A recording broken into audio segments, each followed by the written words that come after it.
자, 사도행전 16장 25절로 26절 말씀입니다. 자, 사도행전 16장 25절로 26절 말씀입니다. 신약성경 216면 사도행전 16장 25절로 26절. 자, 한 목소리 읽습니다. 시작.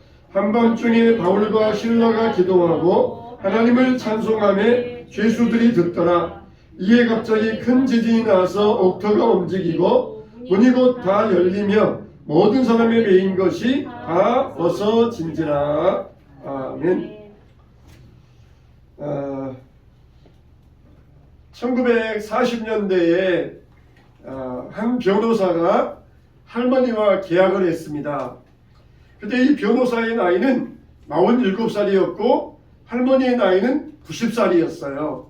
요즘으로 말한다면은 주택 모기지론 정도 됐는데 그 당시에는 그런 개념이 없는 때였는데 이 변호사가 아주 머리가 좋아서 그때부터 이제 그걸 도입해 가지고 할머니에게 죽을 때까지 매달 500달러를 주겠습니다. 우리 돈으로 7, 80만 원 되겠죠? 그리고 죽을 때까지 매달 500달러를 드릴 테니까 죽으면은 그 아파트를 제 앞으로 인수인계해 주십시오. 그러면서 서로 둘이가 97살 된 변호사와 90살 된 할머니가 계약을 했습니다. 그래서 이제 어느 정도 할머니가 나이 드셨으니까 어느 정도 지내다 보면은 몇 년 안 가서 자기에게 그 아파트가 넘어올 것이다 생각을 했는데 그 변호사는 30년 후에 77살에 죽고 말았어요. 근데 그 할머니는 120살이 되어도 더 사시다가 변호사가 죽은 지 2년 후에 122세에 세상을 떠나셨습니다. 그래가지고 그의 아들이 2년을 더 돈을 낸 다음에 그 할머니의 아파트를 인수받았다는 것이에요. 나중에 계산해 보니까 오히려 아파트 값보다 돈 낸 돈이 더 많아졌다는 것입니다. 여러분, 이렇게 참 사람의 생각이라고 하는 것은 얼마나 짧고 변수가 많이 있습니까? 우리 인생의 문제도 하나님께서 풀어주셔야 됩니다. 할렐루야. 사도 바울도 그랬어요. 바울도 빌립보 감옥에서 매를 맞고 고통을 당할 때에 그 빌립보 감옥에서 나올 길이 어디 있겠습니까? 지하 감옥이에요. 말하자면은 빛 하나도 없는 그런 지하 감옥에서 매 맞고 고문당하고 거기에서 갇혀 있을 때 바울이 그 길에서 나오는 길은 오직 하나님께서 풀어주시는 길밖에 없습니다. 우리 인생도 이와 같이 깜깜한 지하 감옥 같은 그런 터널 같은 곳을 위기를 만날 때가 있습니다. 우리는 그럴 때 어떻게 해야 되겠습니까? 바울이 이 바울과 실라와 함께 전도 여행을 떠나잖아요. 이건 이제 우리가 아는 대로 바울이 3차 전도 여행 떠났는데 1차, 2차, 3차. 1차 갈 때에는 바울과 바나바가 떠나고 2차 갈 때에는 바울과 실라와 3차 갈 때는 바울과 일행들이 떠났는데 2차 전도 여행을 떠날 때에 우리가 소아시아 지역, 지금으로 말한다면 튀르키예 1차 여행을 다니면서 튀르키예 지역에다가 교회를 개척해 놓았으니까 다시 우리가 거기 가서 이 성도들이 신앙생활 잘하고 있는가 점검해보자. 그렇게 이제 약속을 하고 출발하려고 그랬는데 바울과 바나바가 다투어가지고 헤어졌고 또 바울과 실라는 어디로 갈까? 아시아로 갈까 하는데 성령께서 계속해서 길을 막으셨어요. 아시아로 가지 말아라. 그렇게 길을 막으셨어요. 만일 그때 사도 바울이 아시아 쪽으로 복음의 방향을 바꿨더라면은 아마 우리나라는 기독교가 불교보다 훨씬 먼저 들어와가지고 우리나라는 기독교 국가가 되어가지고 아마 산마다 동네마다 큰 교회들이 유럽처럼 그렇게 돌로 된 교회들이 엄청 많아졌을 것이에요. 근데 그때 사도 바울이 아시아로 오지 아니하고 유럽으로 갑니다. 환상 중에 마게도냐 사람, 유럽 사람이죠. 유럽 사람이 우리를 건너와서 우리를 도와주라 그랬어요. 그러니까 동쪽으로 갈 수 없고 남쪽으로 갈 수 없고 북쪽으로 갈 수 없고 오직 남은 길은 서쪽밖에 없어요. 근데 서쪽은 바다 건너가야 됩니다. 지중해 바다를 건너서 유럽으로 가야 되는 그런 길이. 그래서 처음에 바울은 바다 건너 가는 길을 가지 않으려고 그랬어요. 육로를 통해서 동으로 가든지 남으로 가든지 북으로 가든지 그러려고 했는데 다 길이 막혀요. 성령께서 못 가게 하십니다. 그래가지고 육로의 길을 막으시고 바다의 길로 열으셔가지고 바다를 통하여서 유럽으로 가게 하셨던 것입니다. 자, 이렇게 유럽에 가서 전도하는데 처음에는 아주 순조롭고 좋았어요.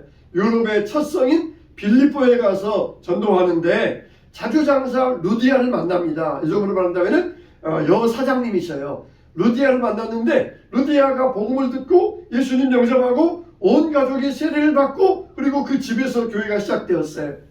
이렇게 루디아가 전적으로 후원해가지고 교회가 시작되었는데 어느 날 이 빌립보 거리에서 전도하는데 귀신 들려 점치는 여성이 계속해서 따라다니면서 이는 크신 하나님의 복음을 전하는 자들이라 그러면서 따라다니면서 외치는 것이에요. 처음에는 좋았을 거예요. 처음에는 귀신 들린 여자가 대신 선전해 주니까 처음에는 좋았을 것이에요. 근데 계속해서 귀신 들려가지고 이게 계속해서 한 말 또 하고 한 말 또 한 말 또 하고 그러니까 이건 귀신 들려가지고 하니까 이게 영이 안 맞으니까 사도 바울이 막 골치가 아프기 시작한 거예요. 아무리 옳은 말이라 할지라도 귀신의 말이니까 이게 영이 안 맞아서 막 골치가 아프기 시작하는 거예요.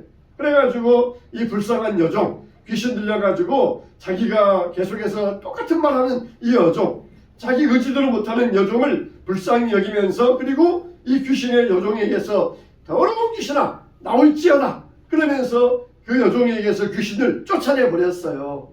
근데 무슨 문제가 생기니까 귀신에 붙들려 가지고 점을 쳤는데 귀신의 능력으로 점을 쳤는데 귀신이 나가니까 이제는 그런 신통함이 없어진 거예요. 여러분 정말 귀신들도 귀신같이 맞춥니다. 점쟁이들 가면은 가짜들도 많아요. 분명히 여기 점쟁이 찾아오는 사람들은 문제가 있어 찾아왔다 그러면서 에이 네 얼굴 보니까 무슨 문제 있지? 그러면은 어떻게 하셨어요? 그러면서 그렇게 용기한다 그러는데 다 문제 있어 찾아오니까 점쟁이가 넘겨짚어도 다 사람이 자기 문제를 술술술 이야기하는 거예요. 그러면은 그때부터는 점쟁이가 무당 구술해라 혹은 부적을 해라 그러면서 복채를 받아내는데 실제적으로 귀신에 더 씌워가지고 점을 치는 그런 점쟁이들도 있습니다. 이런 점쟁이들은 정말 귀신같이 알아맞혀요. 이 빌립보에 나오는 이 여종이 그랬는데 점을 쳤는데 이제는 점이 안 맞는 거예요. 그래서 귀신의 주인들이 있었는데 여종의 주인들이 있었는데 그 주인들이 분노해가지고 점을 못 치니까 돈이 없으니까 자기에게 돈이 안 들어오니까 분노해가지고 바울과 실라를 감옥에 가둬버린 것이에요. 그래서 바울과 실라를 감옥에 가두어서 재판받고 매를 때리고 감옥에 가두었는데 지금 같으면은 하나님께서 능력을 행하셔가지고 귀신을 쫓아냈으니까 이거 하나님을 불러다가 피고인 잡겠습니까? 하나님을 고소할 수 있겠습니까? 이건 무혐의 처리되어야 돼요. 이거는 혐의 없다. 이건 바울에게 혐의 있는 점이 아니다. 무혐의 처리되어가지고 그냥 석방해야 되는데 무조건 그냥 그 당시에는 우격다짐식으로 매우 차라 그래가지고 그냥 없는 죄도 만들어내는 식이에요. 아마 요즘 같으면은 인권이 있어가지고 이 국가를 상대로 고소해서 배상을 받을 거예요. 근데 우리나라 조선시대에나 이 당시 로마 시대에나 그냥 매 맞으면은 공짜예요. 공짜. 매 맞은 사람만 억울해요. 국가를 상대로 고소할 수도 없고 배상 신청할 수도 없고 그냥 억울하게 당할 수밖에 없는 게 이 당시 인권 상황이었어요. 바울도 꼼짝없이 그런 인권이 부재한 그런 상황을 당하게 되었습니다. 얼마나 억울합니까? 내가 여기 온 이유가 하나님의 인도 따라서 복음을 전하기 위해 왔는데 왜 이렇게 억울하게 매를 맞고 마음도 아프고 몸도 아프고 지하 감옥에 갇혀야 됩니까? 그렇게 하나님 앞에 억울해할 수 있는데 사도 바울과 실라는 그렇지 않았어요. 원망 대신에 기도했고 탄식 대신에 찬송을 불렀던 것입니다. 첫째로 우리가 여기에서 뭘 알 수 있냐면은 인생의 밤에는 누구나 갈등한다는 거예요. 갈등이 있다는 것이. 여러분 우리가 신앙적으로 갈등할 때가 있습니다. 바울도 잠깐이지만은 그런 갈등이 있었어요. 오후 3시쯤에 기도하러 가다가 젊은 여종의 병을 고쳐주고 그리고 그 중간에 매맞고 그리고 감옥에 갇히고 그리고 한밤중이 되어서 한밤중은 대략 12시쯤이에요. 그러니까 오후 3시에 그런 일이 있었고 12시에 있었는데 이 사이에 시간적인 간격이 있습니다. 9시간 정도의 시간적인 간격이 있어요. 그 간격 사도 바울이 그냥 이 잡혀가지고 매 맞자마자 예수 천국 나사렛 예수 이름으로 물러가 막 그런 게 아니라 사도 바울도 그냥 처음에 막 매 맞기 시작할 때는 정신이 없었을 것이에요. 정신이 한 대 맞으면은 그냥 정신이 번쩍 들고 그 다음부터는 정신이 없어지고 사도 바울과 실라도 막 매를 맞으면서 정신이 없었을 것이에요. 예수님 그렇게 찾을 정신도 없었고 정신이 없었을 것이에요. 네, 매를 맞고 좀 있다가 이제 감옥 속에 누워서 조금 기운을 차리게 될 때 그때 시간이 이제 밤 12시가 된 거예요. 그 중간에는 마음에 막 갈등이 일어났을 것입니다. 내가 예수님 위해서 이 멀리까지 왔는데 예수님 왜 나를 보호해 주지 않으셨어요? 예수님 왜 나를 이 주인에게서 나를 이렇게 저 주인들을 물리쳐 주지 않으셨어요? 그러면서 오만 가지 생각이 일어났을 것이에요. 내가 신앙생활도 잘했는데 왜 나에게 이런 고통스러운 일이 나에게 벌어져야 됩니까? 막 오만 가지 생각이 났을 거예요. 그래가지고 그때까지는 정신이 없어가지고 기도할 생각, 찬송할 생각도 못하고 있다가 조금 이제 정신 차리니까 기도하면서 찬송하기 시작했던 것이에요. 그게 우리 인간들에게 찾아오는 갈등의 시간입니다. 갈등의 시간이에요. 여러분 손양원 목사님도 두 아들 삼남 삼녀인데 장남과 차남 동인이와 동신이가 공산당 일 따르는 청년에 의하여서 총살당했을 때 그냥 두 아들이 죽자마자 할렐루야 하나님 감사합니다 그랬을 줄 아는데 손양원 목사님도 한참 동안에 갈등의 시간이 있었어요. 두 아들이 시체를 놓고 넋을 잃고 있었습니다. 넋을 잃고 있었어요. 그때 친구 목사님이 찾아오셔가지고 손 목사 정신 차리시게 우리가 일제시대 때에 신사참배 반대하고 감옥살이 하면서 순교하기 원했는데 하나님은 우리의 순교를 받아주지 않았소. 그런데 두 아들이나 순교했으니 기뻐할 일이 아니요 감사하시오. 그렇게 친구 목사가 하는 말을 듣고 정신이 번쩍 들었어요. 여러분 정말 우리 같으면 그런 말 할 수 있겠습니까? 죽은 아들을 두고 있는 부모 앞에 가서 하나님께서 나가셨으니까 감사하시오 기뻐하시오 그랬다가는 쫓겨날지 몰라요. 정말 그때는 신앙들이 얼마나 뜨거웠습니까? 그때 이 성도님들은 얼마나 뜨거웠습니까? 하나님의 절대 주권, 하나님께서 절대적으로 주관하신다 이런 믿음이 있었기 때문에 담대하게 그렇게 전할 수 있었던 것이에요. 그때 이제 한참 정신을 놓고 있던 소 목사님이 그때 정신 차리셔가지고 이제 아들 장례식을 치르면서 9가지 감사를 하셨다잖아요. 나 같은 것 순교적을 원했는데 우리 귀한 아들을 받으시고 우리 아들들 미국 유학 보내자고 했는데 더 좋은 천국 가게 하시고 비록 육신의 두 아들이 잃었지만은 더 많은 천국의 아들 얻게 하시고 그러면서 9가지 감사를 하셨대잖아요. 여러분 훌륭하신 분들도 약간의 갈등의 시간이 있습니다. 우리들도 마찬가지예요. 우리들도 신앙생활할 때 갈등이 있을 때가 있어요. 갈등이 있을 때가. 그런데 우리들은 보통 어떻게 생각하냐면 그런 갈등을 죄인 줄 알아요. 예수님께서 네가 마음으로 이 여자를 품고 음욕을 품었으면 가늠하였느니라.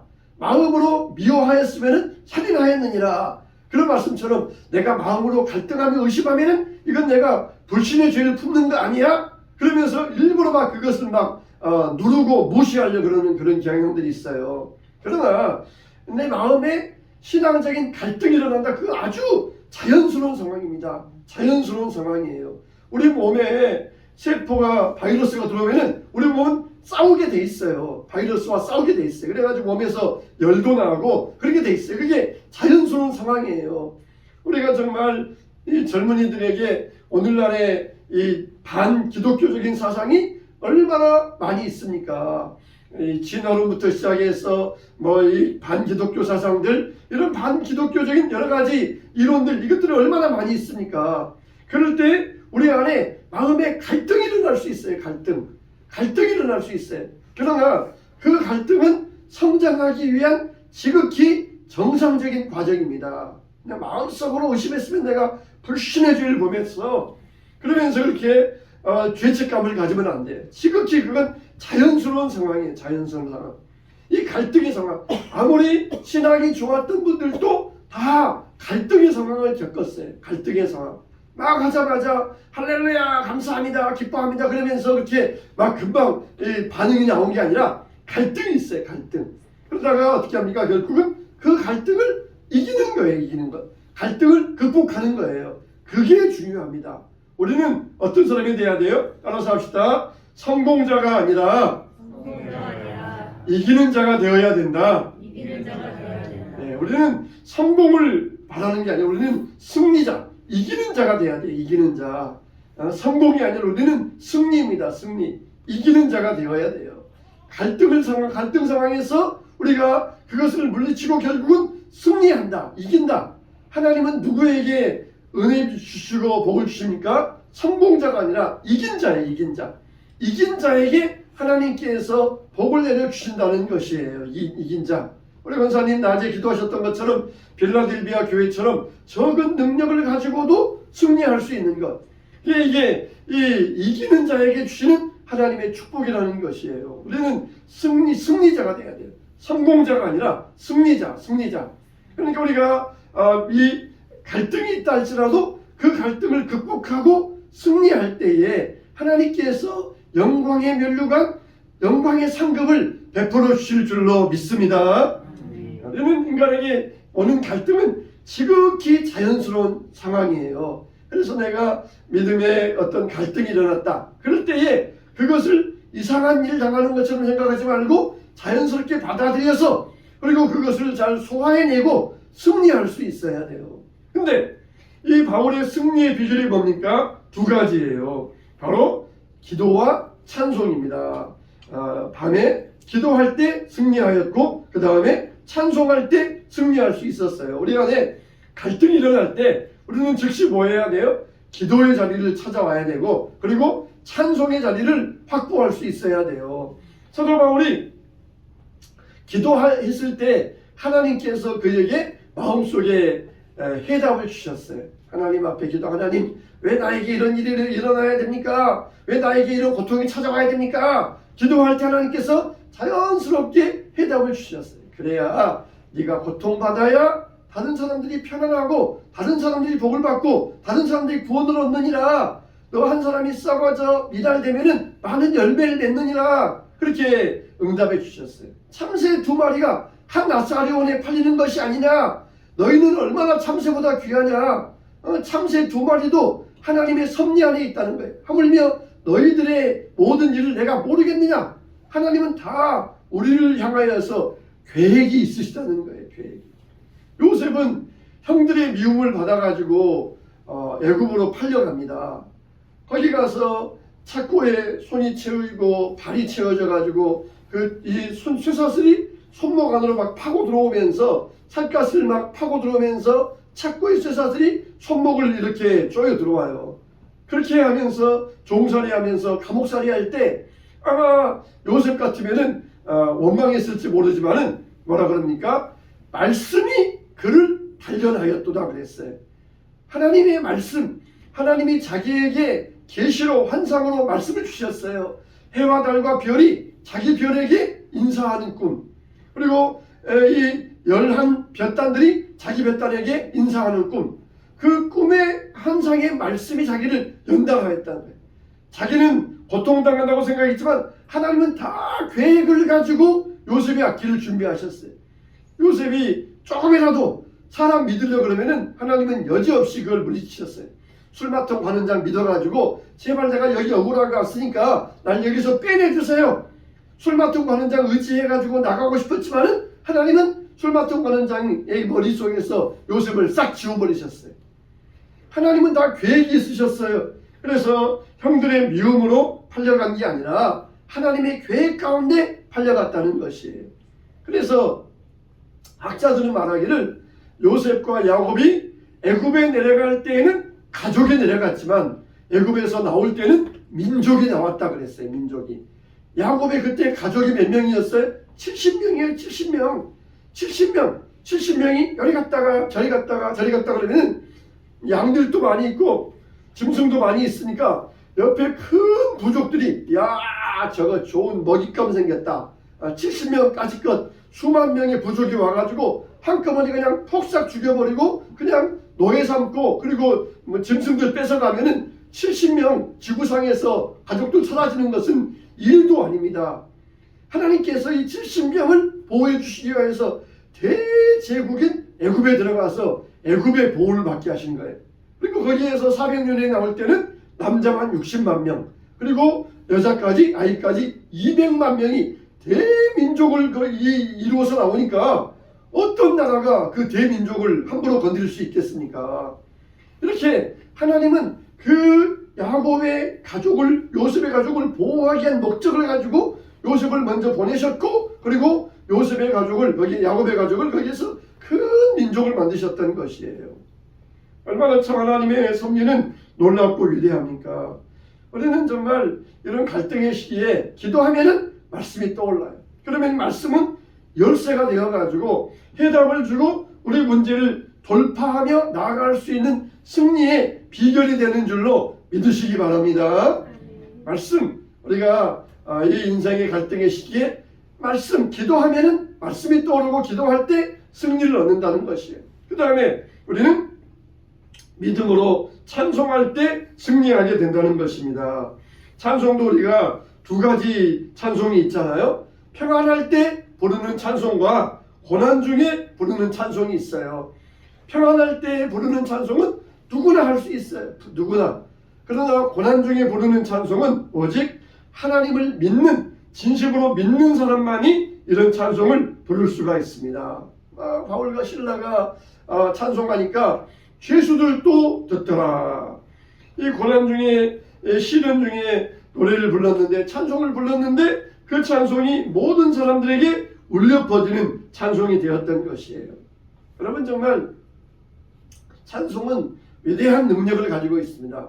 6.25 때 이 거제도 포로 수용소에서 한 군 목사님이 포로들을 대상으로 열심히 복음을 전파하는데 어느 날 밤중이 되어가지고 이렇게 포로 수용소를 순찰하는데 화장실에서 어떤 사람이 울고 있더래요. 그래서 가만히 들어보니까 울면서 하나님 아버지 이놈이 죄인입니다. 이놈이 죄인입니다. 이놈이 죽일 죄인입니다. 이놈을 용서해 주세요. 이러면서 막 울면서 1시간을 기도하더래요. 그래서 1시간 기다렸다가 화장실에서 나오는 이 포를 붙들고 이보시오 무슨 사연이 있을게 우는 것이 나는 여기 군목입니다. 그랬더니 목사님 제가 목사님 잘 압니다. 목사님 말씀 잘 듣고 은혜 받고 있습니다. 무슨 사연이 있는 거요? 그랬더니 이북에 있을 때 자기 아내가 교회만 가면은 막 아내를 핍박하고 때리고 그랬다는 것이에요.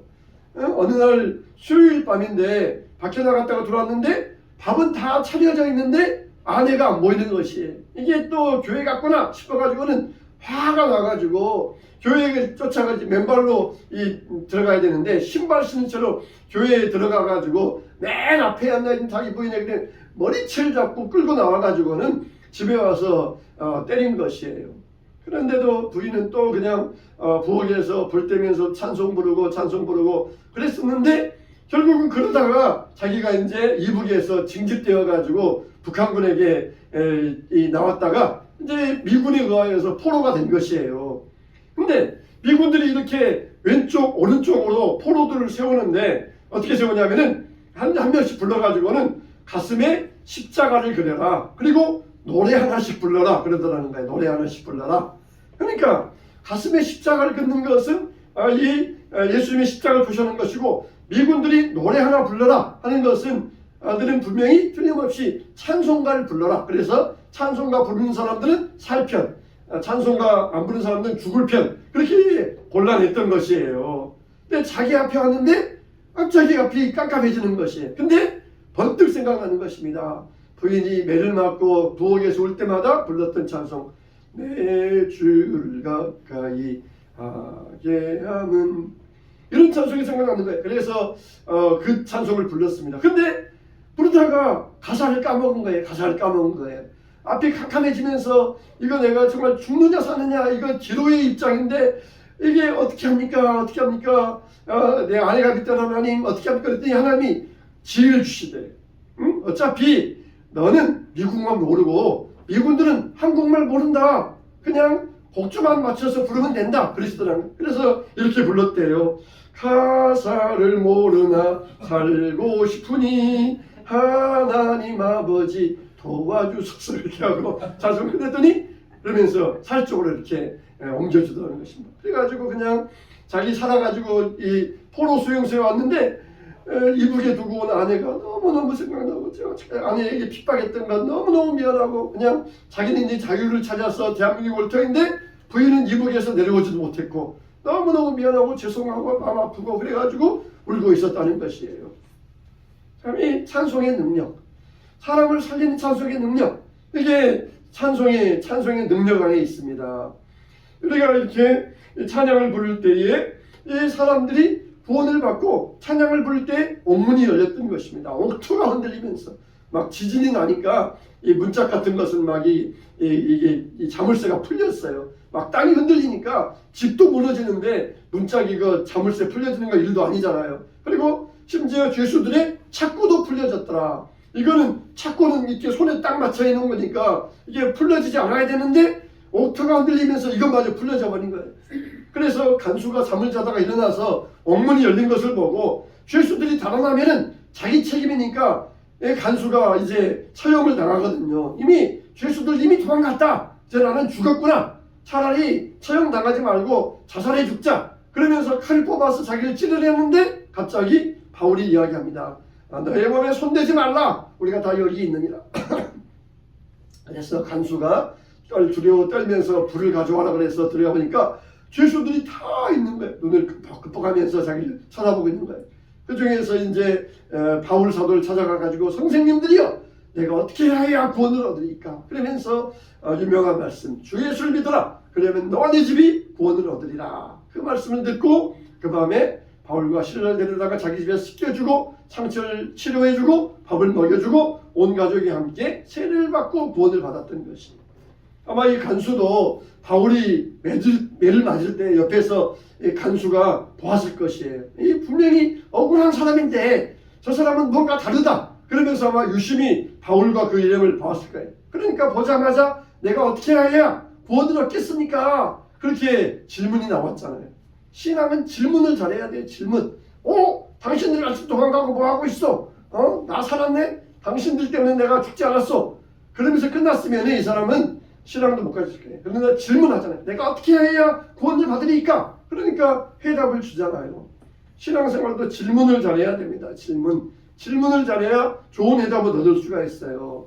요즘 AI에 대해서 많이 이야기하잖아요. 인공지능에 대해서. 그래서 우리가 원하는 답을 얻으려면 질문을 잘해야 된대요. 질문을. 사람은 그냥 개떡같이 말해도 콩떡같이 알아들어가지고 질문을 아무리 개떡같이 해도 콩떡같이 이렇게 답을 해주는데 기계는 아직도 미련해요. 뭐 알게만 많이 알았지 우리가 개떡같이 말하면은 이 사람도 인공지능도 개떡같이밖에 못 알아듣고 그렇게밖에 말 못해요. 그래서 질문을 잘해야 된대요. 그래서 저도 이게 관심 있어가지고 강연해준다길래 거기 한번 가보려고 그래요. 뭐 인공지능에 대해서 요즘 다루는 법 워낙 사람들이 이야기 많이 하니까 한번 가봐서 내가 도대체 이게 뭔가 좀 알아보려고 그렇게 내가 지금 하고 있는데, 여러분 신앙은 질문을 잘해야 돼요. 질문. 예수님은 다 무슨 말인지 알아듣고 여러분들에게 좋은 응답을 주셔요. 아무리 인공지능에게는 좋은 답을 얻고 싶어도 질문이 안 좋으면 못 얻지만은 예수님은 우리 마음을 아시기 때문에 우리 마음이 어떤 생각을 가지고 있는지 우리에게 다 해답을 주신다는 것이에요. 자, 사랑하는 성도 여러분, 우리가 정말 인생의 밤이 왔을 때에 우리는 갈등이 올 수 있어요. 내가 믿음 생활 잘하고 하나님 잘 섬겼는데 왜 나에게 이런 어려움과 시련이 찾아오는가?